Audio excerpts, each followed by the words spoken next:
साहब आज पंजाब काबीना ने नवाज शरीफ की अल-अज़ीज़िया रेफरेंस में सज़ा मुअत्तल कर दी है। क्या कानूनी तौर पे ऐसा कुछ है कि एक मफरूर को इस तरह रिलीफ दिया जाए? लेकिन जिस शख्स ने मिसयूज़ ऑफ बेल की हो, जो शख्स अदालत से भगोड़ा हो, अदालत उसको इश्तिहारी डिक्लेयर कर चुकी हो, रियासत का सबसे बड़ा मुजरिम हो और कायदे करप्शन हो, और उसको पंजाब की निगरान हुकूमत, हालांकि निगरान का क्या काम है कि भाई फ्री एंड फेयर इलेक्शन कराएं, और 10 महीने से वो गैर आइनी बैठे हुए हैं, उनका काम ही नहीं है, वो सब कुछ कर रहे हैं सिवाय इलेक्शन कराने के। उनको अख्तियार नहीं है। ये क्या पंजाब गवर्नमेंट का केस था? उनको किसने अख्तियार दिया है कि आप जाकर के सजा सेंटेंस को सस्पेंड कर दें? भाई आज अदालत में केस लगा है, मैटर सब जुडिस से before the competent court of law, NAB का केस है, नैब के प्रोसिक्यूटर अदालत में वक्त से पहले आकर सुबह से बैठे हुए हैं कि जनाब हम हाजिर हैं, कि क्या हुक्म है हमारे लिए। अगर इस तरह इदारे बांदी बन के एक करप्शन के बादशाह के सामने खड़े हो जाएंगे तो हमारे मुल्क में निज़ाम इंसाफ और निज़ाम कानून का तमाशा इससे ज़्यादा बुरा नहीं हो सकता। मेरा ख़्याल है कि आज अदलिया को भी इसमें देखना चाहिए, आज इसमें इलेक्शन कमीशन को भी देखना चाहिए, हमारे रियासती इदारों को भी देखना चाहिए कि क्या 25 करोड़ आवाम जो है वो रियाया है। आपने करप्शन का एक रियासत का नया उसूल बना लिया कि जो जितना बड़ा करप्ट होगा वो उतना मोतबर होगा रियासत की नज़र में।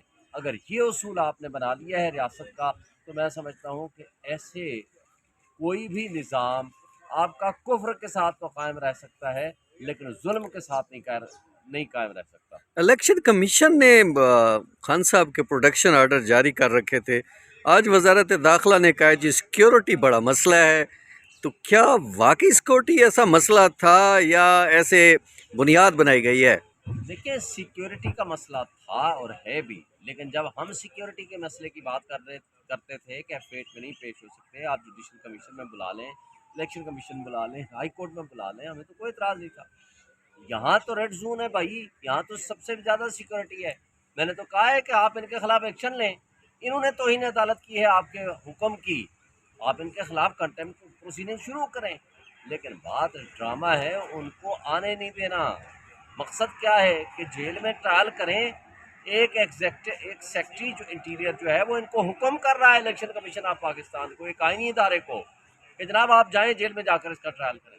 यानी एक एग्जेक्टिव का एक कारिंदा उठ के इलेक्शन कमीशन, जो कि कॉन्स्टिट्यूशनल बॉडी है, जो अपने आप को सुपीरियर बॉडी समझती है, वो किसी के ताबे अपने आप को नहीं समझती है, और बाकी उसकी पावर्स भी हैं, लेकिन उसको एक एग्जेक्टिव का इदारा हुक्म देता है और वो उसके खिलाफ कोई एक्शन नहीं करते। ये जो सूरत हाल लग रही है, इस सारी सूरत हाल में जब इलेक्शन कमीशन इस तरह के कोई सिक्योरिटी तक नहीं ले सकता, तो क्या आने वाले इंतखाबात शफाफ करा सकेगा? देखें, मसला ये है, अगर इलेक्शन कमीशन के आंख और कान खुले हैं तो मुझे बताएं, पूरे पाकिस्तान में अब इलेक्शन होने जा रहे हैं ना, पूरे पाकिस्तान में 100 से ज़ायद मकामात पे हमने एप्लीकेशन दी कि पीटीआई को जलसा करने की इजाज़त दे दें। अदालत आलिया लाहौर हाई कोर्ट के हुक्म पे सिर्फ एक जगह पे इजाज़त मिली, वो कायना में लाहौर में। वहाँ 100 से ज़ायद और उससे ज़्यादा जो आया उसको पकड़ लिया, जो आया उसको पकड़ लिया, गिरफ्तार कर लिया। और मोहसिन नकवी ढिठाई से क्या कहता है कि जनाब क्रिमिनल रिकॉर्ड रखने वालों को हम नहीं छोड़ेंगे, हम उनको जलसा करने की इजाज़त नहीं देंगे। तो भाई जो मुजरिम आया है, जो इश्तिहारी मुजरिम है, भगोड़ा है, और उसका प्रोटोकॉल ऐसे कर रहे हैं, वो सीसीपीओ वो सलूट मार रहा है, और यहाँ स्टेट गेस्ट का उसको दर्जा दिया हुआ है, और बायोमेट्रिक के लिए भी वहाँ जनाब एक बादशाह आया है, उसको लेके वहाँ जा करके बायोमेट्रिक वेरिफिकेशन हो रही है।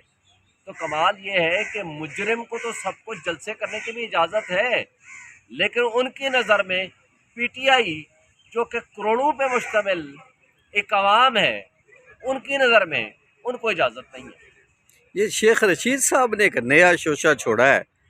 उन्होंने कहा है जी कि मैं चाहता हूं कि 9 मई के जो वाक़यात में जो लोग उठाए गए हैं, मैं चाहता हूं उनको किसी तरह बरी कराऊं। तो क्या कोई वो उन्हें कोई नया टास्क मिला है या वो खुद से बस ये कह रहे हैं? देखिए, शेख साहब की बातें तो हमें समझना ज़रा मुश्किल होता है, लेकिन शेख साहब ने बहरहाल एक बात अच्छी की कि खान के ख़िलाफ़ कुछ नहीं बोला। जितना तशद्दुद और चिल्ला-कशी करके आया है, और जिस तरह मुश्किल चिल्ला कहता है मैं काट के आया हूँ, और जिस तरह उसको रिहाई मिली है, वो खुद एडमिट कर गया है सारा कुछ। लेकिन उसके बावजूद वो जो कुछ कह रहे हैं, बहरहाल वो उससे पूछा जाएगा, हम तो उसके बारे में कोई राय नहीं कायम करते। लेकिन हम एक बात ज़रूर कहते हैं, तमाम स्टेक होल्डर्स देख लो, अवाम एक तरफ खड़ी है, और तुम जो अशराफिया और ये जो सो कॉल्ड एलीट्स बने बैठे हैं, इनको आप और मेरे पैसों से तनख्वाहें मिलती हैं। और आपको पता है यूएनडीपी की रिपोर्ट के मुताबिक इस अशराफिया को 18 बिलियन डॉलर सालाना मुफ्त मराहत लेते हैं ये, और जिसकी वजह से आज हमारा गरीब अवाम भूख से मर रहा है, और उसके बावजूद इनको शर्म नहीं आती।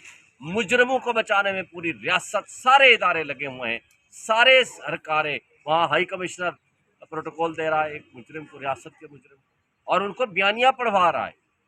ये इनको अपने किरदार रीडिफाइन करने चाहिए। ये वापस नवाज शरीफ कहते खुद नहीं आए, इन्हें लाया गया है। देखें, बात यह है कि एक डीलर है, डील करके सुरूर पैलेस भाग गया था, सुप्रीम कोर्ट के आके झूठ बोला कि मैंने 5 साल के लिए डील की थी, पता चला कि जब एग्रीमेंट आया तो 10 साल के लिए थी। फिर दोबारा ख्वाजा आसिफ के बकौल फिर डील करके मैं भाग गया, ये ले गया। और मरीम नवाज के नहीं, बीमार नहीं था, आज कह रहे हैं वो बीमार है। उस झूठे आदमी पे क्या एतबार करें। अब फिर डील करके वापस आया। डीलर कभी जो है लीडर नहीं हुआ करता, तो एक डीलर है, डील से आता है, डील से जाता है। जिसका पैसा बाहर, जिसकी प्रॉपर्टी बाहर, जिसके बच्चे बाहर, जिसका मरना जीना बाहर, जिसके हर तरह की इलाज बाहर, जिसकी ज़िंदगी मौत बाहर, उस बंदे का यहाँ क्या काम है सिवाय इस बात के सिर्फ इन लोगों को गुलाम समझ के आवाम को सिर्फ इक़्तिदार के लिए आना है, और अपनी नालायक औलाद को भी हमारे ऊपर मुसल्लत करना है। शाह महमूद कुरैशी पर फर्द जुर्म आयद हो गई है, और दूसरी तरफ सुप्रीम कोर्ट ने भी फ़ौजी अदालतों में सिविलियंस के ट्रायल्स को उसका फ़ैसला जो मामला है उसको कलअदम करार दिया है। इन दोनों को अगर पस मंज़र में रखें तो क्या लगता है कि खान साहब समेत पीटीआई के जितने रहनुमा सीक्रेट मामले में गिरफ़्तार हैं उनको कोई रिलीफ मिल पाएगा? देखिए, पहली बात तो यह है कि ये एक बहुत बड़ा तारीखी फ़ैसला है सिविलियन सुप्रीमेसी के लिए। सिविलियंस का ट्रायल मिलिट्री कोर्ट्स में नहीं हो सकता, क्योंकि इनके बुनियादी हुकूक हैं। अगर आइन मौजूद है तो इनके बुनियादी हुकूक मुअत्तल नहीं किए जा सकते किसी सूरत। ये तो बहुत अच्छा फैसला है। लेकिन आज रियासती इदारे और वो जजेस जो कंप्रोमाइज जजेस हैं, जिन्होंने किसी से डिक्टेशन लेके फैसले करने हैं, हमें इस निज़ाम इंसाफ को ठीक करना पड़ेगा। उनके ऊपर हमें कोई भरोसा नहीं है। अगर सुप्रीम कोर्ट का साबिक जज और चीफ जस्टिस मीडिया पे आकर कहता है हमारे ऊपर बहुत प्रेशर था, हमने भुट्टो को सजा दे दी, तो क्या ये जो छोटे जजेस हैं वो कितने कंप्रोमाइज नहीं होंगे? वो सब आप देख रहे हैं। Thank you. बहुत शुक्रिया।